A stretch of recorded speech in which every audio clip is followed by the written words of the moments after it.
de la tesis. Y una de las cosas más importantes que tienen que tener ustedes para hacer la tesis es su proyecto. Entonces, su proyecto es fundamental en este rigor de poder hacer la investigación. Entonces, un informe de investigación o tesis es un informe detallado, señores, que ustedes van a preparar, señoritas, ¿no? En una investigación realizada por ustedes y pretenden informar lo que se hizo con el menor número de palabras y debe ser una explicación rica en detalles, conciso en contenido. Siguiente. Siguiente. Entonces, el informe de investigación más o menos tiene las siguientes partes, ¿no? Tiene una parte denominada portada. En esa parte denominada portada, ustedes van a colocar todos los atributos que la universidad les dice, todos los atributos que está implicado en lo que tiene que ver el logo de la universidad, la facultad, la dirección de escuela y todo lo que esté vinculado con los aspectos administrativos, ¿no? Ahora, luego van a colocar ustedes una dedicatoria. ¿Qué creen que ven la dedicatoria? ¿Qué creen? A ver, díganme. El agradecimiento, ¿no? ¿A quién se lo dedica? No. ¿A quienes nos han ayudado para hacer la realización de la tesis, quizá? Ok, casi, por ahí.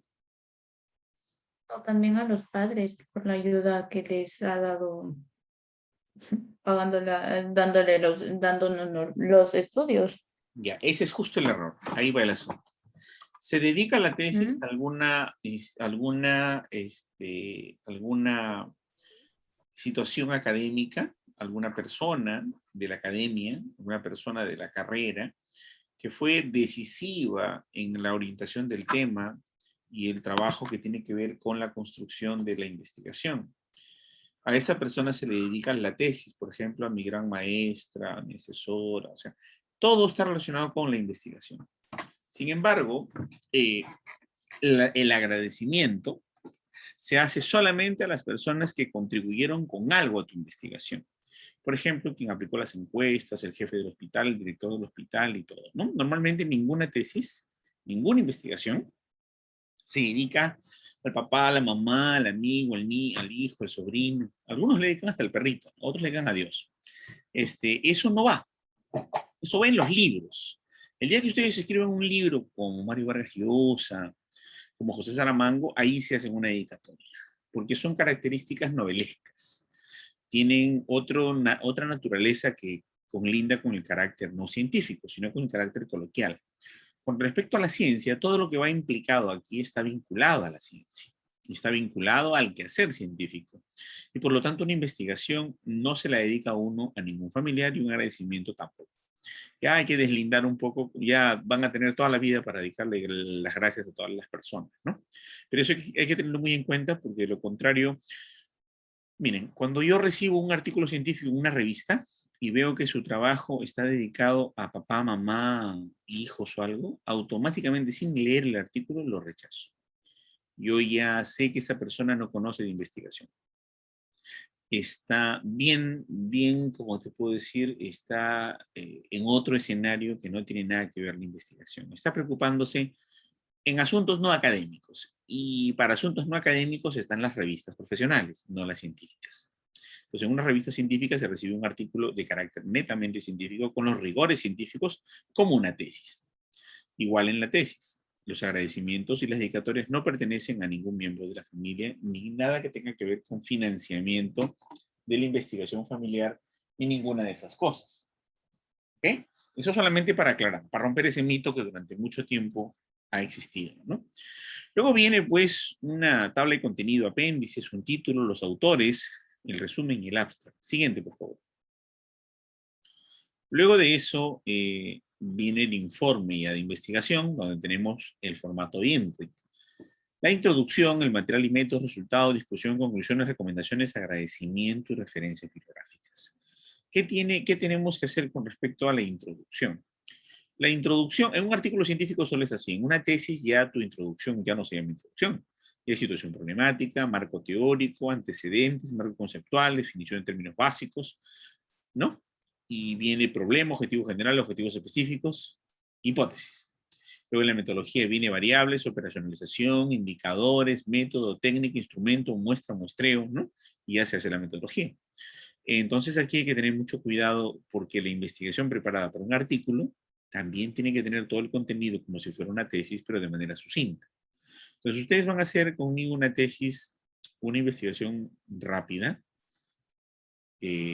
para lo cual espero yo que a partir de la tercera semana su proyecto de tesis sea presentado a la doctora Goicoechea y se esté aprobando en un lapso de aproximadamente 2 semanas más. Esperamos que al mes y medio todos tengan el proyecto aprobado y empiecen a ejecutar la tesis. Acaban mi curso con una tesis terminada, ¿ok? Si luego les sirve para que se gradúen o no, ya eso es decisión de cada quien, pero el curso se pruebe con una investigación terminada, ya sea para que sea tu propia tesis o para que publiques en una revista científica, ¿no? Entonces, esos son más o menos los parámetros, así me dieron el syllabus, así más o menos es la estructura, y así es en medicina y así es en otros lados, ¿no? Todos pasan de tesis 1 con proyecto aprobado a tesis 2, para que hagan trabajo de campo y tesis, y terminen tesis 2 con la tesis concluida. Eso mismo se va a aplicar aquí, el syllabus lo dice así, ya, pero como dice su compañera, puede que esa investigación terminada, completa, finalizada, que han hecho conmigo, si gustan, la guardan, la publican, o es su tesis de verdad, o la cambian por otra. ¿Ya? Pero les va a costar mucho esfuerzo. Entonces, dudo mucho que la quieran cambiar por otra. Entonces, obviamente, hay que trabajar duro en esto. Okay. Luego de las referencias bibliográficas, ya ese es más o menos su esquema de toda la investigación que van a hacer, ¿no? Y vamos a descomponer parte por parte. Adelante, siguiente. Vamos a trabajar ahora la portada. Miren, cuando hablamos de la portada, ¿sí? Cuando hablamos de la portada, es la primera página, ¿no?, que la universidad da las características, ¿no? Las características formales. Como dice acá, la dedicatoria es una página opcional, no es una página obligatoria, ¿no? Sin embargo, cuando se hace, tiene asuntos netamente académicos. Siguiente, por favor. Luego la tabla de contenido o apéndices, ¿no? En esta tabla de contenido o apéndices va la numeración en secuencia, ¿no? Un encabezado, ¿sí? En esta página puede ser el contenido o un índice. La página de título, ¿no?, va la portada, la dedicatoria, el propio índice, no se mencionan, pero sí en cambio todas las secciones subsiguientes, ¿no? Hay que tener mucho cuidado que cuando uno hace un índice, refleja la calidad de nuestro trabajo. Si el índice está mal hecho, una veces no sabe por dónde empezar a leer, o si leer la tesis del final hacia adelante, de adelante a atrás, y no ubica bien las páginas a veces, ¿no? Siguiente. El título. Acá tienen que tener mucha precisión, ¿ya? Cuando hablamos de título, decimos que el título debe ser breve y debe ser claro, ¿sí? Descriptivo, no demasiado largo. El tamaño de letra número 14, negrita, no debe exceder a 15 palabras. ¿Cuántas palabras le han dicho que debe tener el título ustedes? ¿Alguien me Un puede decir? máximo de 20.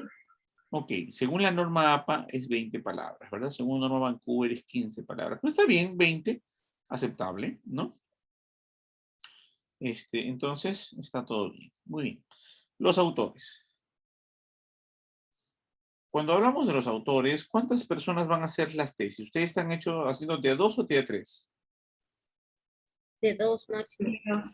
De 2 máximo. 2. ¿Y cuántas de aquí están haciendo de a 2? ¿Hay varios grupos? ¿O no? Sí, creo que. Sí, profesor. Ok. Muy bien. Entonces, de 2, ¿verdad? Entonces hay varios grupos que están haciendo de 2. ¿Cuántas tesis tengo aquí? A ver, levante la mano el primer grupo de 2. Deja de compartir pantalla un ratito, por favor. Muy bien, a ver. Levante la mano todas las que están de 2. Todas las que están de 2.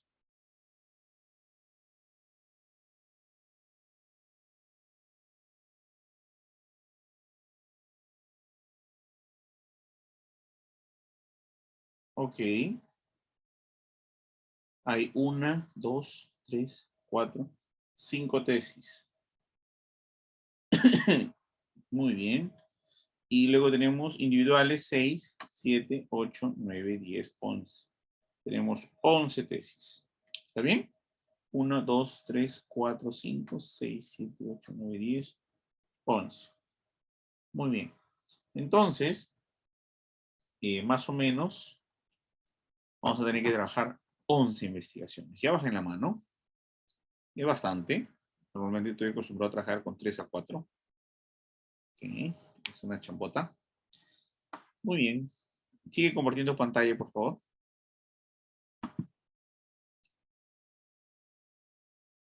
La señorita que estaba compartiendo, ¿quién era?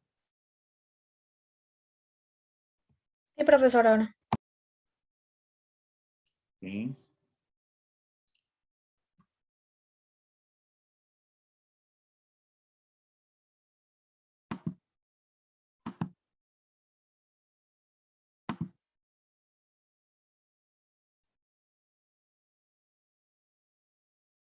Muy bien.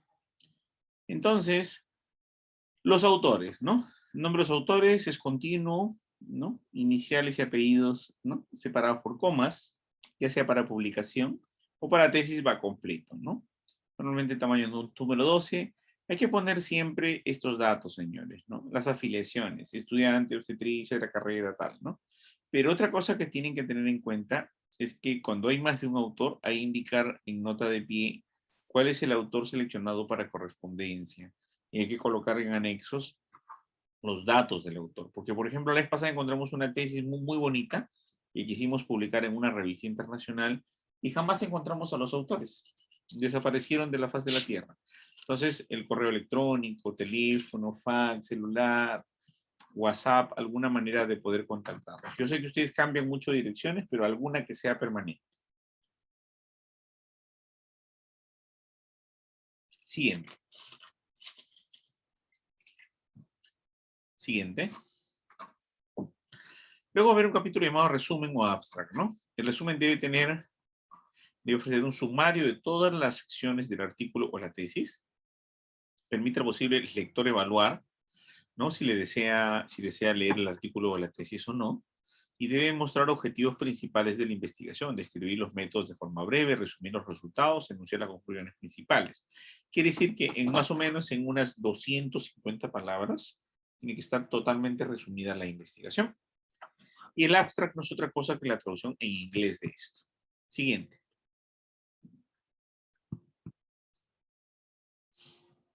La introducción. Aquí donde viene la introducción, vamos a diferenciar un poco lo que van a hacer ustedes en la universidad de lo que van a hacer el artículo. Lo que nos dice el sílabus es que ustedes tienen que hacer un artículo, ¿no? Lo que dice la universidad dicen que ustedes tienen que hacer una tesis. Lo que digo yo es que artículo o tesis tiene que ser una investigación de alta calidad y bien hecha, ¿no? Y si no la quieren usar como tesis, bueno, ahí estará. Pero igual, ¿no? Y si es un artículo, va entre 3 a 6 páginas. Si es una tesis, más o menos va entre 20 a 30 páginas. O a veces hasta 40. ¿Ok? Muy bien. Introducción. Aquí en introducción, si es un artículo, ¿no? Va a los antecedentes, planteamiento del problema, ¿no? Va a lo que corresponde a la justificación, el marco conceptual y teórico, las preguntas de investigación, la hipótesis, las variables, las limitaciones y delimitaciones. ¿Okay? Y eso tiene que ver con el trabajo de investigación, ¿no? ¿Ok?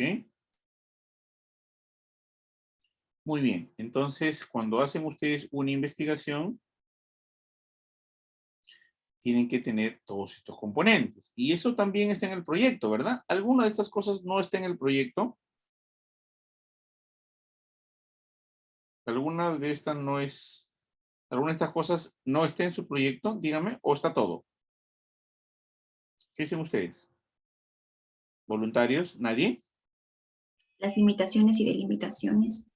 ¿Delimitaciones o No creo. delimitaciones? Limitaciones y limitaciones no está en su proyecto, ¿o sí? No, eso no está. Aparente. No. Bueno, con estos términos, no.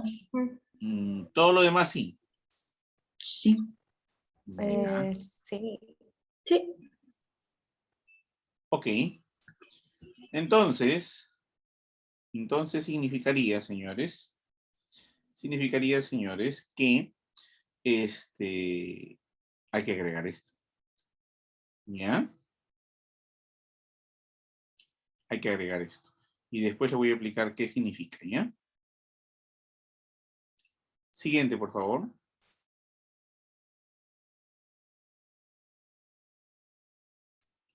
La introducción. Cuando hablamos de introducción, hablamos de que en un artículo debe tener todo esto. En la tesis, el capítulo por separado. ¿Ya? Entonces, la introducción tiene que tener los antecedentes, que son las investigaciones relacionadas con el tema.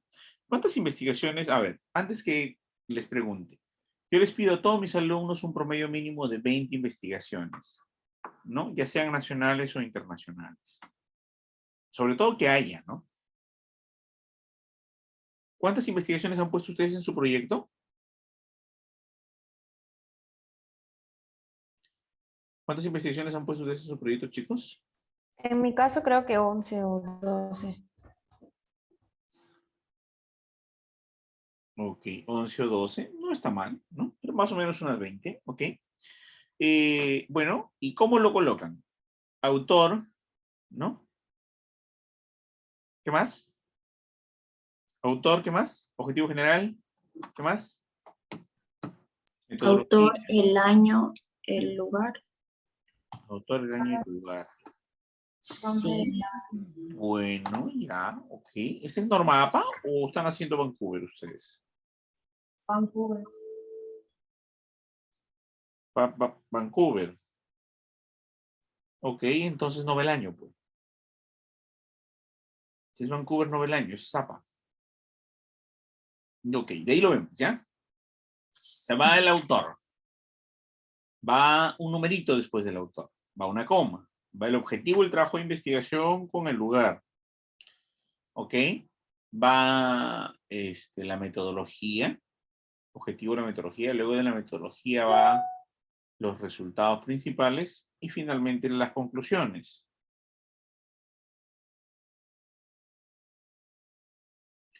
¿Ok? Entonces eso va en un resumen bien sucinto.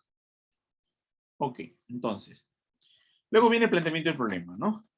El problema debe ser investigado de forma que se debe presentar de forma clara, precisa, en tono a tono al tipo de estudio, y puede ser experimental, coexperimental, exploratoria, descriptivo, historiográfica, dependiendo del diseño que hayan elegido ustedes. ¿Ok? Muy bien. Seguimos bien.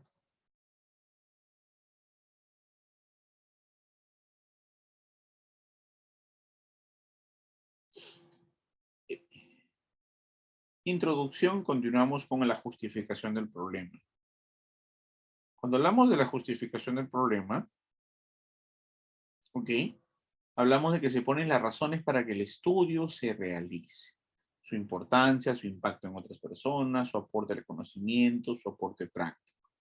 Cuando hablamos del marco conceptual o teórico, estamos hablando de cuáles son los fundamentos teóricos que apoyan la investigación. ¿Cuál es el enfoque o escuela epistemológica del pensamiento? ¿Ok? Y luego de esto, de cuál es el aporte o escuela epistemológica del pensamiento, cuáles son los teorizantes o los modelos a la cual pertenece cada enfoque. Eso es muy importante, por la sencilla razón de que ustedes no pueden simplemente poner un listado de teorías que coincidan, que discrepen, que estén por cualquier lado. No es un relleno. Lo que permite el marco teórico, por ejemplo, si ustedes dicen que el Croton Licheri reduce la inflamación del cuello uterino, ¿no? Que es la sangre de grado, explican cómo el yodo que existe en la sangre de grado, más un antiinflamatorio no esteroideo que tiene, al entrar en el cuello uterino, produce una disipación, ¿no? De una espuma jabonosa que se mete a nivel de los canalículos, ¿no? Y entradas de los glándulas secretoras del cervix, ¿no? Donde cuando fallan se forman los quistes de Nabot, las glándulas secretoras lubricantes, al almacenarse ahí van a producir cierto efecto antibiótico que va a tener una duración por cierto tiempo y su función bioquímica va a permitir que este efecto al uso de 1 o 2 veces por semana altere la flora vaginal y permita un efecto antibiótico positivo y una reducción de la inflamación e infección a nivel del cervix y para la cervicitis y a nivel de vagina para evitar la vaginosis o vaginitis, ¿no? Entonces, eso es un marco conceptual. No es que pongan conceptos de uno, conceptos de otro, conceptos por aquí, conceptos por acá, salpicado de ideas, lluvia de ideas. No se trata de eso. Se trata de que permita fundamentar la relación de mis variables en la investigación. Esa es la finalidad de un marco conceptual o teórico. Siguiente, por favor. Luego también tenemos lo que se le llaman las preguntas o hipótesis, ¿no? ¿Cuáles son las hipótesis y las preguntas de investigación? Cuando hablamos de pregunta de investigación hablamos del problema, ¿no? La formulación del problema. ¿En qué medida A se relaciona con B, ¿no? ¿En qué medida, o es más eficaz A que B en el tratamiento de C? ¿Ok? Entonces, luego de esto vamos a trabajar lo que es las variables y definición de términos, ¿no? Y las variables y definición de términos son la esencia de la investigación. Pero esta variable y definición de términos salen del marco teórico, ¿no? Porque tú buscaste un marco teórico para fundamentar la variable y luego tú buscaste un marco teórico para redactarla y con esto vas a definirlo. Y luego de definirlo vas a hacer la operacionalización de las variables o la descomposición de las mismas. Si no la haces correctamente, pues esto puede que te lleve un sesgo. La idea es que toda investigación debe estar fundamentada o basada en la literatura. Si no está basada o fundamentada en la literatura, podemos decir que tu investigación carece de todo fundamento. ¿Ok? Entonces, la operacionalización tiene que estar concretamente relacionada con el marco teórico. En otras palabras, a ver, el marco teórico es la pareja y la cohabitación. Las variables y la operacionalización es el embarazo. Y el instrumento de recolección de datos es el niño que nace. No sé si me dejo entender. Hay una relación entre marco teórico, operacionalización e instrumento de recolección de datos. Por lo cual, nadie puede coger un instrumento de recolección de datos hecho por otra persona. Porque si ustedes hacen eso, ¿dónde está el marco teórico que sustenta y fundamenta eso? ¿Se dan cuenta? Entonces es muy importante tener en cuenta que la operacionalización de las variables es un aspecto que nace de la teoría, viene de toda la estructura teórica, y al venir de toda esa estructura teórica, estamos indicando que la investigación tiene que estar sumamente basada en teoría que fundamente la relación de las variables. Entonces hay que tener en cuenta eso. Si no hay esa teoría, no hay investigación, ¿no? Y muchos acostumbran poner de Google, ¿no? Y cogen investigaciones de Google, copian, pegan, copian, pegan, copian, pegan, parafrasean, ¿no? Es más, copian de Wikipedia. El otro día yo un ejercicio bien bonito con mis alumnos, ¿no?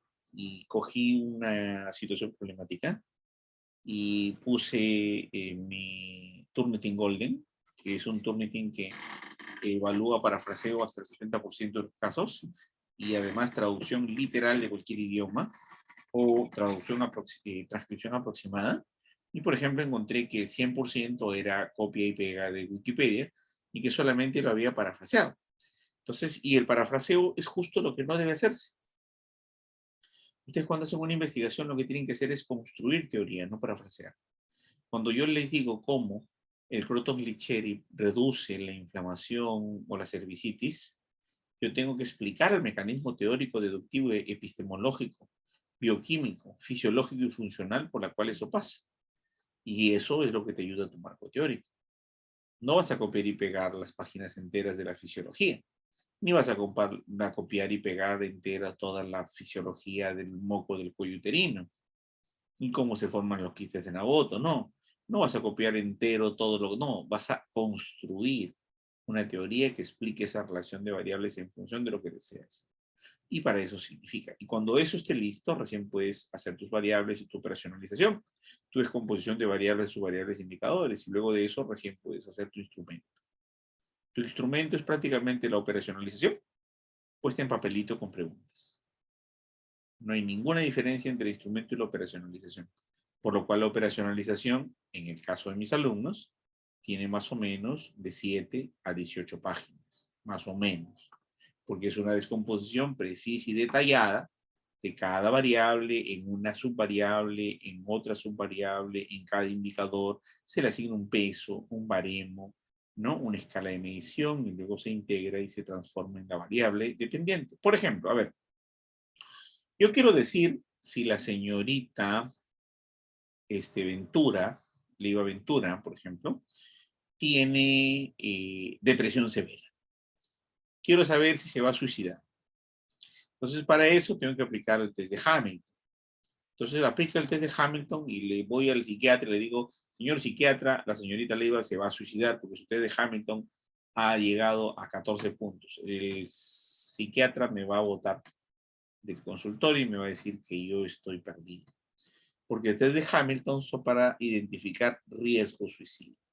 Quiere decir que si yo me voy a trabajar a la fábrica de espárragos Ocomsa, ¿no? De Trujillo, y yo tengo 4.000 mujeres trabajando ahí, yo volanteo el test de Hamilton a todas las mujeres para que lo llenen, y yo como psicólogo masivo de esas 4.000 mujeres tengo 70 que me sale en screening masivo la posibilidad de que tengan ideación suicida, y esas 70 le hago la anamnesis completa, historia clínica a profundidad. Le tomo un cuestionario en 2, 3, 4 sesiones y recién diagnostico con una historia clínica bien fundamentada si realmente tienen ideación suicida y depresión severa. No puedo aplicar un test, la mayoría de los tests que se encuentran con internet son test rápidos. Son para aplicarse a poblaciones de 1.000, 2.000, 3.000 personas.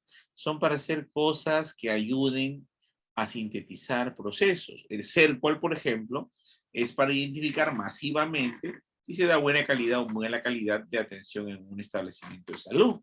Pero una vez que yo encuentro el caso de mala calidad, lo investigo a detalle, ¿no? Entonces hay que diferenciar bien entre los screening rápido, que no pertenecen al campo de la investigación científica, versus la operacionalización y construcción de mi instrumento de recolección de datos, que sí pertenece al campo de la investigación científica. Entonces, eso debemos tener mucho cuidado. Ahora, siguiente, por favor.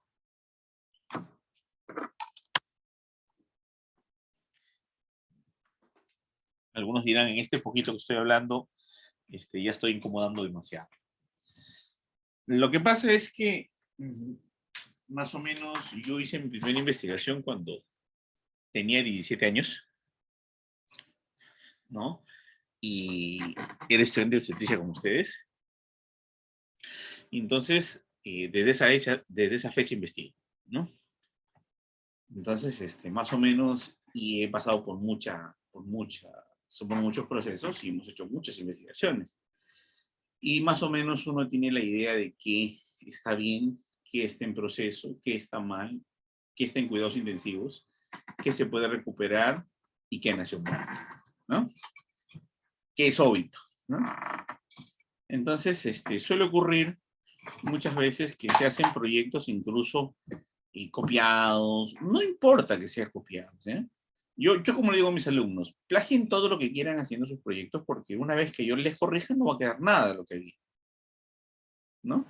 O sea, va a cambiar tanto que no va que no va a quedar nada. Y eso es importante porque van a construir un proyecto. Van a construir. Entonces, o van a mejorarlo. Y la diferencia es que ustedes tienen poco tiempo para hacerlo, ¿no? En caso que tengan que hacerlo. Supongo que deben haber siempre de un salón, el 20% o el 15% tiene mucho que corregir. El 50% algunas cositas y el 30% nada, ¿no? Eso suele ocurrir siempre. Entonces, para poder hacer este proceso de la investigación hay que hacer las definiciones conceptuales, establecer una comunicación clara a través de un documento donde cada definición debe estar precisa. Las definiciones operacionales que nos permiten hacer que las variables sean concretas para ser medidos, este proceso se llama operacionalización de variables. Hablar de las limitaciones y delimitaciones, ¿sí? Y sobre todo, las limitaciones son restricciones que se imponen los factores externos al estudio que el investigador conoce o reconoce y que no puede controlar. Por ejemplo, tú no puedes controlar que venga un huaico. ¿No? Tú no puedes controlar el COVID. ¿No? Entonces voy a aplicar voy a hacer un examen, escuchen, voy a estudiar el efecto de la educación virtual de la obstetriz y el control prenatal virtual del Centro de Salud Florencia Mora a sus gestantes y su relación con la infección, ¿no? De mastitis leve, ¿no? Del grado de infección por mastitis en primerizas. Entonces tú le vas a hacer que la señora, a través de un programita llamado Duo, porque el WhatsApp web es malísimo, se diga el WhatsApp con videocámara es malísimo, muy malo, el Messenger es súper malo, entonces hay un programa de alta definición muy bueno que se llama el Duo, ¿no? Que es de Gmail, que es de Google. Entonces a través del Duo, tú dices a la señora que hable contigo con videollamada y luego le des un diagnóstico con cámara. Tiene un nivel de precisión perfecto, ¿no? Entonces a través del Duo, porque ni el Zoom ni nada tienen ese nivel de resolución. Entonces, haces el análisis y haces la evaluación de cómo va la mastitis y las infecciones. Entonces vas a evaluar tú, mira, en virtual nomás, ¿eh?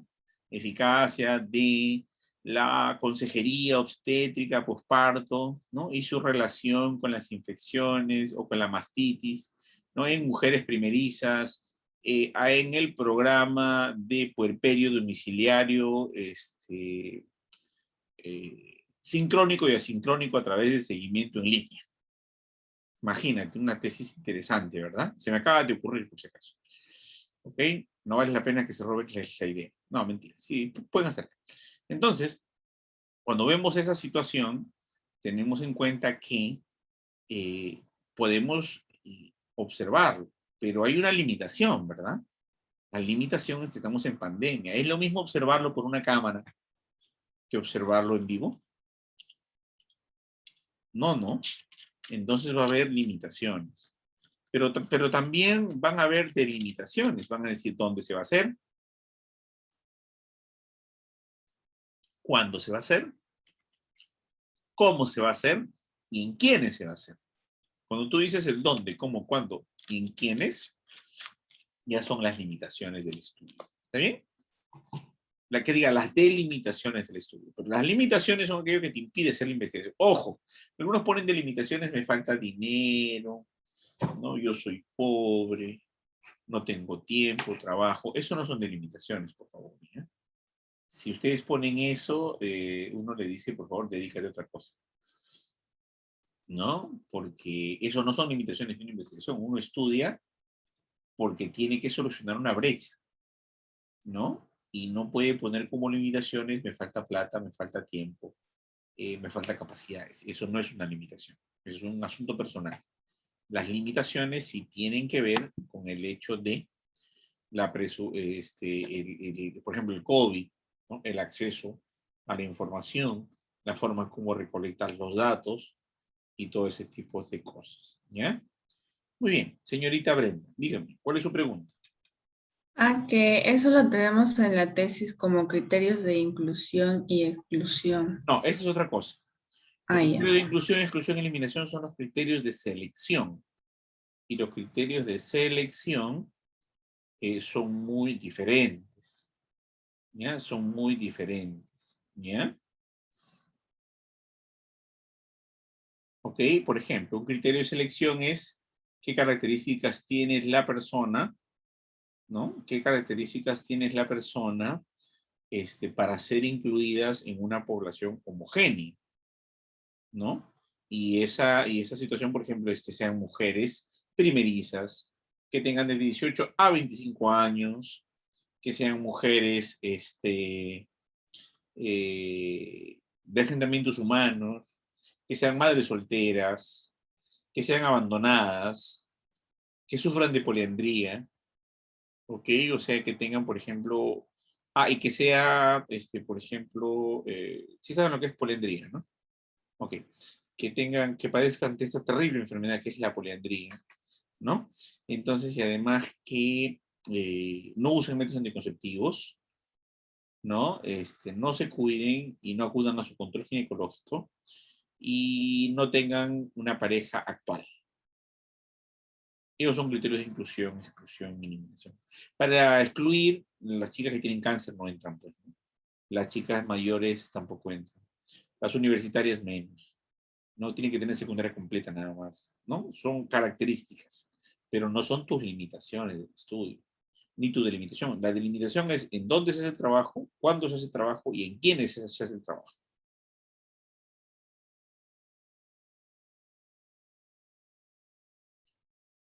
Muy bien.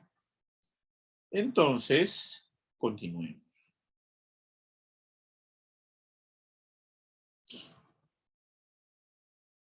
Continuemos a la otra página, por favor.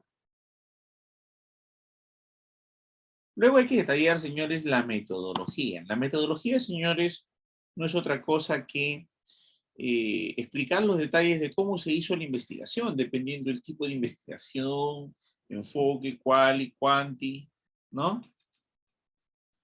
Y si no explican eso, lamentablemente, no va a quedar clara la investigación. Y acá no se cita,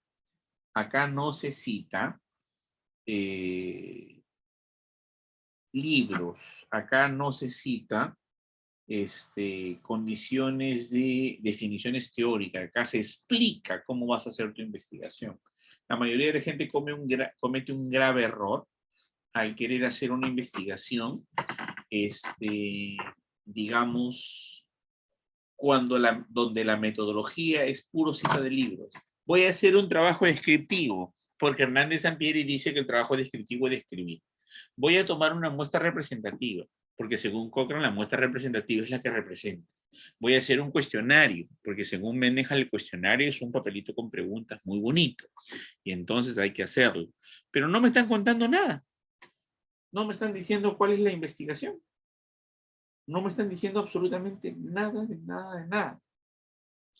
Entonces, allí pues es un grave problema, porque lo que tienen que decir aquí es cómo se hizo la investigación, para que cualquier persona que pueda coger el método que ustedes tienen, utilizando las mismas variables en otro contexto, puede encontrar los mismos resultados o parecidos resultados. ¿Se dan cuenta?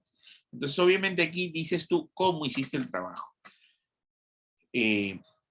Muestre de tal manera, luego se prepararon los individuos, se capacitaron los encuestadores, se imprimieron las encuestas, se salió al campo durante 28 días, luego de ir al campo durante 28 días, se concertó ¿cómo se llama? Con revisores y correctores para que vuelvan a aplicar un instrumento nuevamente para validar el proceso de campo, lo cual se le llama supervisión de la investigación, para ver la confiabilidad y validez final externa.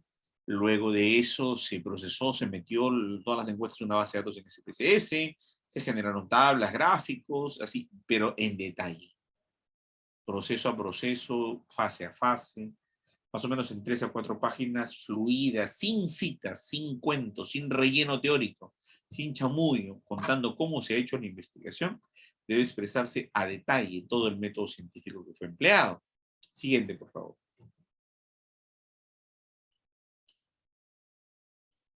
¿no? Y vamos aquí a ver la descripción de la población en la muestra. Se describen las personas, los grupos que constituyeron los sujetos de investigación y se debe informar lo siguiente. Siguiente. Chica.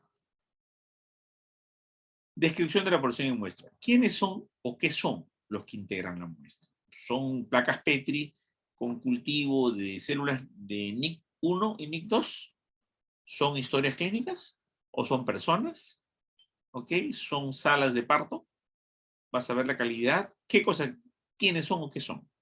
¿Cuántos son? ¿Y cómo representan a la población total y a una muestra? ¿Cuál de los dos son? ¿Es un censo o es una encuesta? ¿Trabaja con la población o con la muestra? ¿De dónde son los participantes? ¿De qué hospital? ¿De qué lugar? ¿No? ¿A dónde acuden? ¿Dónde viven? ¿No? Criterios para ser seleccionados, acompañados con la referencia que sustente la decisión de la selección. Profe, yo voy a elegir solo primerizas menores de 20 años convivientes. ¿Y por qué? ¿Por qué no eliges otra población? ¿Por qué solo eso? No, es que en varios estudios dicen que tiene que ser así, porque de lo contrario, si ya son de segundo embarazo, ya hay sesgos, ¿no? Entonces, si como ya hay sesgos, entonces yo no voy a cometer sesgos en mi investigación.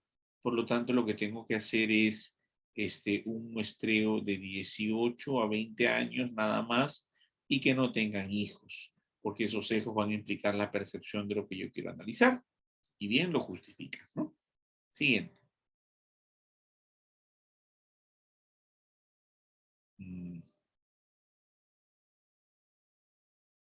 Descripción de la población en muestra, hay que ver la representatividad de la muestra. Toda investigación cuantitativa, con hipótesis, con trabajo de campo, como la que hacen ustedes, tiene que ser representativa.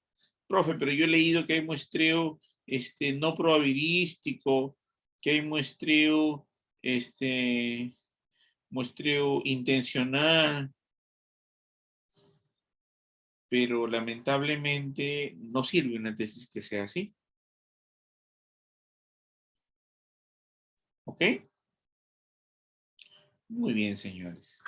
Entonces, el procedimiento de selección de la muestra también es importante trabajarlo, porque el procedimiento de recolección de la muestra, ¿no? Tiene que ser además aleatorio y al azar. Si no es aleatorio y al azar, entonces la investigación también se nos cae, ¿no? Tiene que ser representativo, tiene que ser probabilístico, tiene que ser al azar y tiene que ser homogéneo. Porque tiene criterios de inclusión, exclusión y eliminación. Siguiente, por favor. Entonces, en la metodología hay que describir el instrumento de investigación, ¿no? Hay que escribir el instrumento también, hay que explicarlo. Se debe explicar en qué consiste el instrumento o instrumentos de investigación que se utilizaron para la recopilación de los datos, qué contestaron las preguntas, hipótesis de estudio, cómo pretenden solucionar potencialmente el problema de investigación, ¿no? O sea, eso debe describirse a detalle. Nada de conceptos, nada que tenga que ver que no una hipótesis es algo hipotético según el autor tal, por eso hipotetizamos las hipótesis. No, no, esos rellenos teóricos no van. Cuentan cómo se hace la investigación. Porque la metodología justo es la que carece de toda teoría, pero es la aplicación de la metodología a tu investigación. Pero está fundamentado su método, más no, debes de escribir y pegar notas de libros y no contarnos cómo has hecho el trabajo. Siguiente.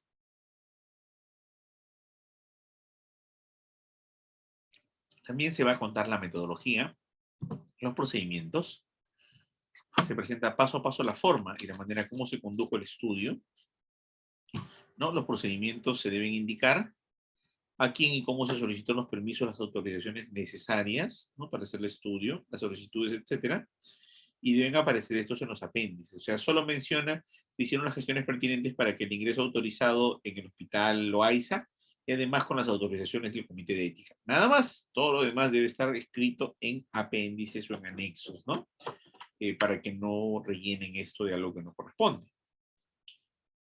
Siguiente, por favor. Ahora, una de las cosas muy importantes que tienen que ver ustedes es acerca de a quién y cómo se extendió la invitación.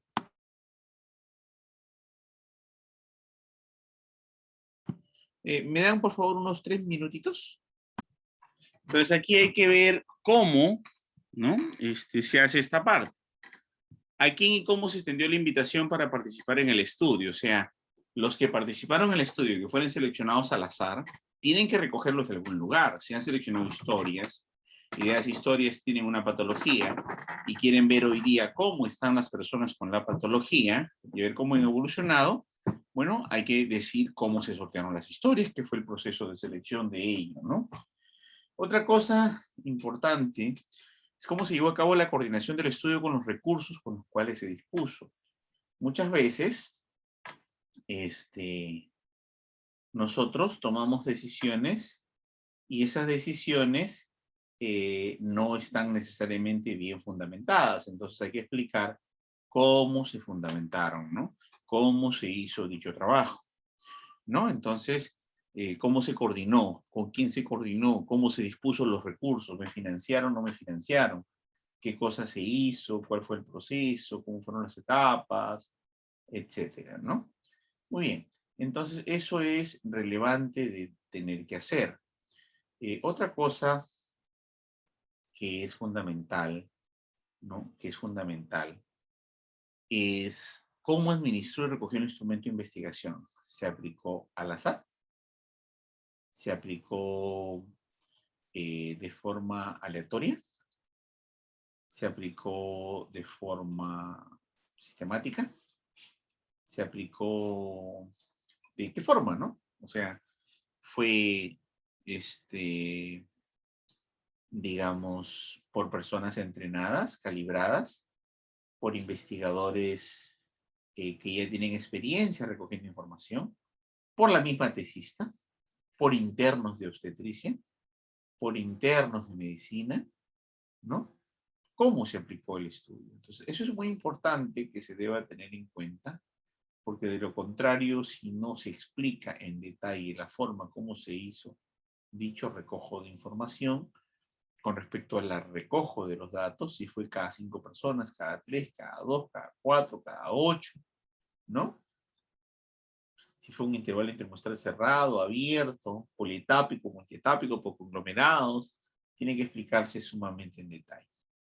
Además, hay que ver qué medidas de control investigativo se estableció. Como les comentaba yo, las supervisiones. Se supervisó el trabajo de campo, no se supervisó el trabajo de campo, etcétera, etcétera, ¿no? Y eso tienes que tener muy en cuenta al recoger los datos de una investigación, ¿no? Muy bien, siguiente, por favor. Ahora, también vas a explicar la metodología que, como lo acaban de ver, es una parte muy prolija, muy detallada, muy exhaustiva. Es el corazón de la investigación científica porque decimos que la metodología es la parte fundamental, es la parte de mayor precisión para poder ser explicada, porque de lo contrario no podrían haber un buen trabajo de investigación si la metodología no está bien hecha. Por eso se llama metodología de la investigación científica. Si no se llamara cualquier otra cosa, ¿no? Entonces, esta metodología debe estar bien planteada, bien estructurada, bien concebida. Entonces, ¿qué métodos estadísticos o qué pruebas estadísticas se han aplicado, no? Se ha aplicado chi cuadrado, test-2, regresión lineal, correlación simple, correlación múltiple, ANOVA, ANCOVA, ¿no? Etcétera, etcétera. Muy bien. Entonces, ¿qué más necesitamos aquí? Ya una vez que hemos explicado todo eso, una vez que hemos conocido todo el proceso, entonces ya podemos decir que la investigación es una investigación que guarda los parámetros del método científico y por lo tanto, en cuanto a todos sus componentes, tiene todas las fases necesarias para determinar que es una tesis o investigación de calidad. Si no cumple con todos esos requisitos, pues podemos decir que la investigación no está acorde.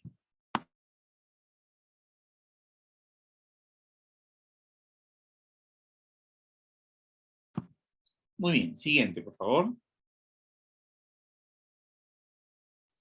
Además, hay que explicar aquí si la metodología de la investigación es cualitativa o si la metodología de la investigación es cuantitativa. Si nosotros sabemos que la metodología de investigación es cualitativa o es cuantitativa, pues entonces esto tiene que estar obviamente claro, ¿no? Si eso se hace y se detalla bien, pues no tenemos mayor problemas. Entonces, cuando sea cuantitativa, hay que aplicar las técnicas de análisis de datos, ¿no? Las estadísticas, el análisis descriptivo. Siempre se hace 3 fases. Una descripción de la muestra, ¿no? Que es la primera parte de toda investigación. Una segunda parte que se llama la estadística descriptiva, donde se construye la información de cada variable, mostrando cuadros, tablas, redacciones. Y una tercera parte que se le llama la estadística inferencial, donde usted prueba la relación entre las variables a través de pruebas de hipótesis. Y aplica pruebas estadísticas, como había comentado, chi cuadrado, textstudent, regresión o cualquier otra, ¿no? Siguiente.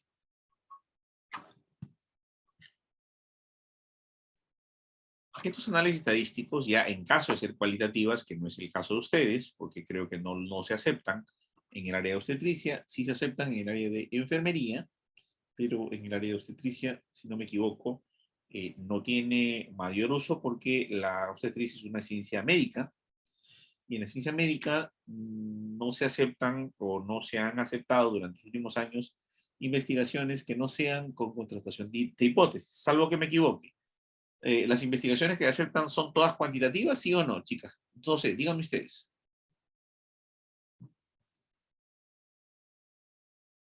¿Están ahí? Son cualitativas, profesor. Cualitativas. O sea, No. Hay algunas que utilizan, son cualitativas y otras o sea, ustedes cuantitativas. usan fenomenología, hermenéutica, teoría fundamentada, historiografía, biografía. Hacen, por ejemplo, se gradúan con una tesis de Margarita Claudel, ¿no? De Fischel, y hacen la biografía de ella, y describen, la entrevistan por muchas horas, escriben la narrativa, toman fotos, y así solamente sin cuadros, sin tablas, sin nada. Eso es una investigación cualitativa. ¿Eso han visto? No, la mayoría son cuantitativas, profesor. Con una muestra. Claro, ¿no? Lo que pasa es que de repente se han confundido con la variable. Hay variables que son cualitativas y hay variables que son cuantitativas. Y todas las tesis tienen ambas variables. Pero la metodología de la investigación en ciencia de la salud, en ciencias médicas, medicina, solamente en medicina, obstetricia y farmacia, nada más, son puramente cuantitativas. Cualitativas me refiero a otro tipo de cosas. Por ejemplo, yo reúno a 10 personas, las hago discutir y las grabo. Y lo que hablan como testimonio, tipo los periodistas, lo transcribo. Y luego esas transcripciones lo cito, lo enmarco y hago gráficos y explico qué significaba lo que hablaban y la discusión. Eso no se hace, ¿verdad? ¿No? ¿O sí? No, ¿no? No, profesor. Ok. A menos que me equivoque. En enfermería sí se hace. Por eso es que le hago la atingencia, ¿ya? En medicina, ni en obstetricia, ni en farmacia. Pero en enfermería sí se hace y en otras ciencias de la salud también, que no son ciencias médicas. Las ciencias médicas no tienen esa aceptación aún. Entonces esto es para las otras áreas, ¿no? Las cualitativas. Son investigaciones de campo donde se hacen entrevistas, se analizan documentos, ¿no? Se detallan recopilación de datos, ¿no? Explican una técnica, se realizan entrevistas en profundidad, grupos focales, ¿no? Es otra cosa, ¿no? Es básico. Incluso hay una tesis que yo asesoré cualitativa, porque yo enseño investigación cualitativa en la Católica, ¿no? Que, por ejemplo, analizó 2 canciones de Beethoven, ¿no? Y en cada nota, cada sol, cada la, cada corchea, semicorchea, contralto, analizaba las emociones de Beethoven. Entonces, esta tesis, que más o menos tiene 490 páginas, describe cómo Beethoven, cada nota musical, genera emociones y pasiones en la música. Y narra, obviamente, correlativamente con la obra o con la batalla de Waterloo, donde Napoleón la pierde. Esta sinfonía que fue realizada se llama Heroica, donde Beethoven, obviamente, compone a la derrota de Napoleón en Waterloo. Y es una sinfonía de más o menos 40 minutos, que valió 450 páginas de una tesis, ¿no? Pero es netamente narrativa, descriptiva, explicativa, ¿no? Muestra con fotos de Napoleón, ¿no? Cómo esta nota significa cuando entran y toman y toman Rusia, y cómo se enfrentan, cómo mueren los hombres de Napoleón, ¿no? Narrados y asociados acá, nota musical. Eso es una cualitativa, por ejemplo. Hay otra investigación colectiva de un amigo que asesoré que se llama, por ejemplo, el estilo hitchconiano, ¿no? La ruta de las películas de suspenso en la trama de las aves y la detección del criminal en los 3 últimos finales. Así se llama la tesis. Entonces narra, hace un análisis de 4 películas de Hitchcock, viéndolas, describiéndolas, narrándolas, tomando escenas y buscando similitudes, diferencias, y un análisis puramente textual. Es una tesis de Lopawa, más o menos 390 páginas, de Eric Sunción, ¿no? Una persona que yo asesoré hace mucho tiempo. Es una tesis colectiva, es diferente, no tiene nada que ver con esto, ¿no? ¿Ok? Acá sí es muestra y todo, para que no haya confusión. Variable cualitativa es diferente, ¿eh? Variable cualitativa es procedencia, costo, se reserva, ¿no? Sexo, hombre, mujer. Esa es variable cualitativa. ¿No? Variable cuantitativa, ingreso económico. Número de parto, número de hijos, es otra cosa. ¿Ya? Siguiente, por favor. Entonces, luego de eso viene un capítulo llamado los resultados. Y en estos resultados, lo que hay que presentar son los datos recopilados en forma resumida, organizada y coherente. Se describirán los resultados sin entrar en interpretaciones. Nunca se interpretan los resultados. Solo se describen, se colocan, se transcriben. Nunca se dice el significado, ni qué quiere decir, ni qué pudieron decir, ni a dónde quiere ir. Para nada. Sin embargo, no existe una forma única para presentar esos resultados. ¿Ok? Existe formas muy variadas de presentar esos resultados y obviamente con diferentes formas y con diferentes metodologías. ¿Ok? Hay que tener en cuenta mucho eso. Los subtítulos dentro de este capítulo pueden ser, ¿no? Una introducción breve, repetición del objetivo de estudio, ¿no? Y eso básicamente para abordar la investigación. Siguiente, por favor. Los resultados o datos demográficos, como le decía yo, donde escribimos a la muestra, ¿no? Los datos demográficos con las observaciones del fenómeno de investigación, o sea, qué edad tienen los integrantes de la muestra, de dónde proceden, cuántos son mujeres, cuántos son hombres, cuántas religiones, cuántos son de tal religión, cuál es su estado civil, su procedencia. Y eso va en toda tesis. Hay algunos alumnos que muy curiosamente quieren relacionar los datos demográficos o de filiación, que va en toda tesis, y lo van a relacionar con su variable dependiente. Wow, yo me quedo asombrado a veces. Un momento. Vas a relacionar edad, estado civil, procedencia, paridad, religión, con la morbilidad materna. ¿Qué es eso? No, es que es una tesis factorial. Voy a ver los factores. No, nada que ver. Todas las tesis trabajan esa parte. O sea, en todas las tesis tú tienes que poner la edad, la procedencia, la gestacional, ¿no? Las condiciones económicas para describir a la población como datos demográficos. En todos los resultados va eso. Luego ya viene, pues, en una segunda instancia, los hallazgos sobre las variables estudiadas, ¿no? Luego de los datos demográficos, es una recopilación de datos de cada variable. Y se utilizan tablas y gráficas para exponerlo. Siguiente, por favor. Luego de eso, bueno, en las variables estudiadas, primero se hace una parte descriptiva, donde se analiza variable por variable, y otra analítica, donde yo relaciono la causalidad de las variables. Y luego finalmente un resumen, ¿no? Donde voy a colocar los hallazgos más sobresalientes al final. Siguiente. Luego discutimos. ¿A qué me refiero con discusión? ¿Qué discusión? ¿Cómo se hace la discusión? Señores, cuando hablamos de discusión, hablamos de tal cual. Cuando ustedes discuten con su papá, discuten con su mamá, discuten con su novio, discuten con su hermano, discuten con algo, es discutir. Tal cual. Tal cual. Discutir. ¿No? Pero para discutir hay que saber ganar, ¿no? Y hay que saber perder. Entonces, ¿qué pasa, por ejemplo, cuando ustedes discuten, quieren ganar? Aquí ustedes si ganan, ganan. Si pierden, pierden. lo que dicen, por ejemplo, es que, a ver, la violencia doméstica se relaciona con el aborto provocado y encuentran que ningún caso de violencia doméstica tuvo aborto provocado. O sea, hay abortos, pero no hay diferencia significativa con los que no tienen violencia, que la frecuencia es igual. Y tú, pero no, es que sí, la violencia, mira, mi prima que abortó por esto. No, no. O sea, en una discusión personal tú puedes ganar con uñas y dientes, con argumentos de repente blandos, con argumentos emocionales. Pero acá tú tienes que discutir y ganar con argumentos comprobados y sólidos. No podemos ganar con argumentos no comprobados. Entonces tienes que basarte en la ciencia para ganar la discusión. O se gana o se pierde en la discusión, pero se discute. Y siempre tienes que tratar de poner tus resultados en algo y decir, caramba, si no coincide con los resultados de un argentino, es porque el argentino hizo un trabajo en otra población, yo en otra, y cometí el sesgo de que la población era muy dispersa, las edades de las madres eran muy dispersas. Por eso que él tiene un resultado, porque él solo tiene 2 años de rango de edad, y yo tengo 10 años. Entonces, los resultados no coinciden por eso. Entonces, aceptas que tu limitación malogró tus resultados y por lo tanto no coincide con otras investigaciones. Y eso es saber discutir y reconocer el error. Pero no solamente se hace eso, ¿no? La discusión es el nexo entre los resultados y las conclusiones. Y hay que interpretar esos resultados. Explicar sus posibles causas que originaron los mismos. Compararlos con la bibliografía, ¿no?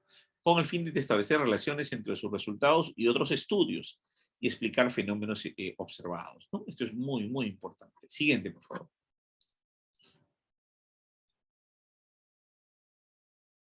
Siguiente. Luego se va a concluir, ¿no? Se interpreta para el lector los hallazgos del estudio, lo que esto significa para la solución del problema investigado, la práctica profesional o el desarrollo de nuevas investigaciones. Siempre se hace una propuesta muy coherente sobre eso, ¿no? Siguiente. Entonces, cuando hacemos las conclusiones, la mayoría de gente hace una conclusión, digamos, que ordenada en relación a los resultados. Sí, es cierto. 5 objetivos, 5 conclusiones que respondan a los objetivos, pero además se olvidaron del otro. ¿Para qué revisé toda la literatura, toda la teoría? ¿Para qué hice toda la investigación? Si no me va a servir a las finales. No voy a concluir con ello. Por lo tanto, la recomendación que se propone, que diga la conclusión que se propone es la siguiente, ¿no? Primero se hace referencia al motivo e interés de la investigación. Luego se concluye sobre el marco teórico y los teorizantes con los cuales concuerdan o no concuerdan con los hallazgos de mi estudio. Luego se indica el orden en que se desarrolla la discusión de acuerdo a las preguntas e hipótesis y cómo se respondieron. Luego se interpretan los hallazgos y las consecuencias teóricas y prácticas enfatizados en la literatura. Siguiente, por favor. Luego, ya en esta estructura, según las preguntas guías, cuando yo elaboro mis conclusiones, debo responderme estas 4 preguntas guías. Una pregunta es, ¿de qué manera y hasta qué punto el estudio logró contestar las preguntas de investigación y la hipótesis del estudio? Puede ser que no las haya logrado contestar, ¿eh? Puede ser que se haya quedado a medias, que el vacío en el conocimiento siga, y eso se tiene que aclarar en las conclusiones. ¿Qué contribución hace el estudio y en qué áreas? ¿Qué implicancias teóricas se derivan de la discusión? ¿Y cuáles son las conclusiones finales, ¿no? Respondiendo a cada objetivo, ¿no? Del estudio. Muy bien, siguiente, por favor. ¿Cuáles son las limitaciones del estudio? También tiene que referirse ahí. Bueno, nuestros hallazgos son estos, pero ojo, hay que tener en cuenta que nuestra población fue muy dispersa, muy heterogénea. Se tomaron varios madres primerizas, multíparas, recontra gran multíparas, super multíparas, ¿no? De la costa, sierra, selva. Metimos de todo, así que no puedo asegurar que las variables se relacionen, ¿no? Porque es mucho sesgo, muchas variables intervinientes. Y las variables intervinientes para un estudio deben ser 0. ¿No? Entonces, ¿cuáles son las recomendaciones incluso para futuros estudios? Siguiente.